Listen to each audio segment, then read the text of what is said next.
everyone, and welcome to my channel. If you're new here and you like my content, please hit the subscribe button. If you've been here before, welcome back and thank you. Today we're going to discuss post-show depression.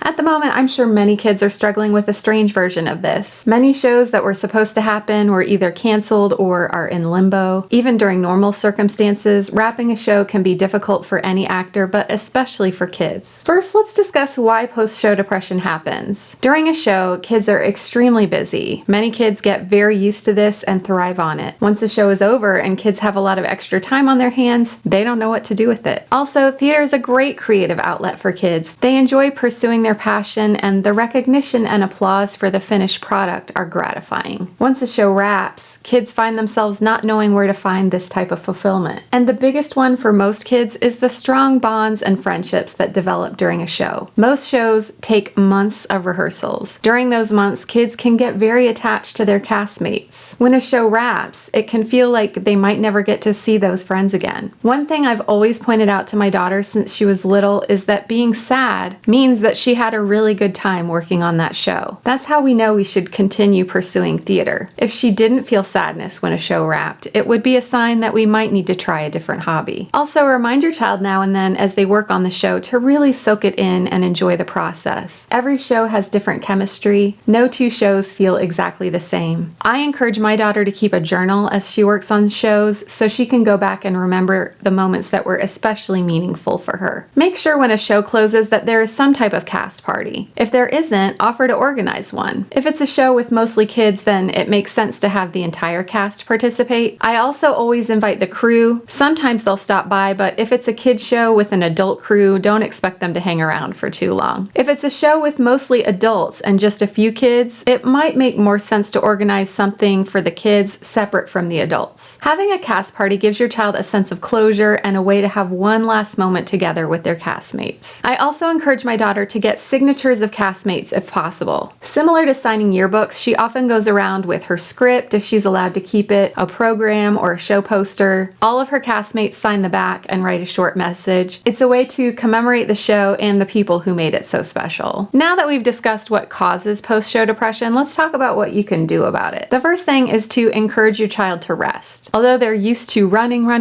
especially during the end of the show process, kids need to be encouraged to embrace at least a few days of slow. All that running around can take its toll. Often once a show wraps, my daughter will come down with a cold. She is worn out and she has willed her body to hold on through the show. Taking a few days to rest and recover once a show wraps is essential to allow for healing after pushing so hard. The next step is to help your child find ways to stay in touch with castmates. As you approach show week, encourage your child to exchange information with castmates. This is easier for teens. For younger kids, parents might need to exchange information and make plans to get together. One great way to stay in touch is to attend shows of former castmates. This can be a great way to fill some downtime and help maintain those theater friendships. Your child can plan to have get-togethers or continue a group chat with their castmates. Once your child has had some rest, gently help them notice any areas of their life they may have neglected while they were participating in the show. For my daughter, it's usually keeping her room tidy. She spends so much time at rehearsals that by show week, her bedroom is just a giant pile of clothes everywhere. She needs a few days to get that in order and get her show bag unpacked. You can also encourage your child to spend some time doing something to spoil themselves or relax a little. A long bath, a manicure, even coloring in a coloring book with some brand new crayons can be nice ways to help through this adjustment period. Make sure your child still has some way to pursue their passion. My daughter actually likes to jump straight from one show to another. For some kids, this can cause burnout. If that's the case for your child, make sure they're still able to do something that feeds their creative, artistic side. You can help your child look around for upcoming auditions, schedule an acting class or a dance class, anything that helps them have a creative outlet. Even if they don't have an audition right around the corner, they can continue searching for monologues by reading plays, and they can continue to expand their rep book by working on new songs. As the parent, keep an eye on things and make sure that any sense of depression after the show closes days passes within a reasonable amount of time. Sometimes all those highs and lows can wind up turning into actual depression. Actual depression will need to be discussed with a doctor or a counselor. All right, those are the ways that we deal with post-show depression at our house. If you have other ways or other suggestions, please share them in the comments down below. Today was a short video. I hope it was helpful. If so, give it a like and a share. Thanks for watching, and I'll see you again next time.